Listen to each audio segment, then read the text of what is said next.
घोड़ा चल रहा है उसकी भोजन किया है, यही हम लोगों को पता नहीं है पता? इसकी भोजन दिया रूप रस गंध स्पर्श शब्द नहीं है ना? इस घोड़े पर हम सवार हैं कि नहीं? इसी को खूब खिला रहे पिला रहे, स्नो पाउडर लिपस्टिक घड़ी या सुंदर सुंदर वस्त्र इसी को पहना रहे हैं। नहीं, संतों ने कहा इस जीवन को सजाना यदि चाहते हो तो जीवन को सजाने के लिए भगवान राम कहते हैं कि और याव बात तुम सुनो प्रजाजन, जिन पत्थरों को तुम बर्फ में रख दो। पाषाण क्यों कहा? इसकी कारण क्या है?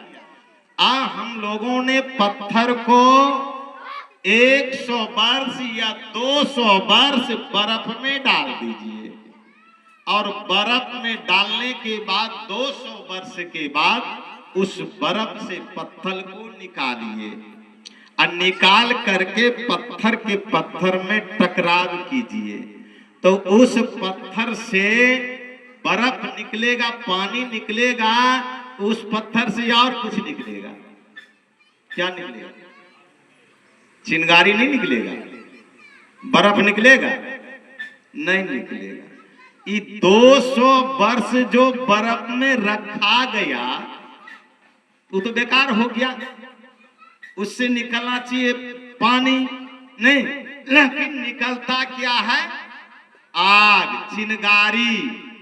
भगवान राम कह रहे हैं कि सुनो, जब तक कि जीवन को सत्संग में नहीं लगाओगे और 2 तरह के सत्संग नहीं करोगे तो तुमने अनंत की करोड़ों जन्म तक इस पूजा पाठ एकादशी द्वादशी 12 गाछ, केला गाछ, चाहे क्या कहते हैं पिपरो गाछ, गंगा सागर संगम, केदारनाथ, बद्रीनाथ, द्वारिका, पुरी, गंगोत्री, जमुनोत्री, वैष्णो देवी, यह तमाम तुम करते रहो।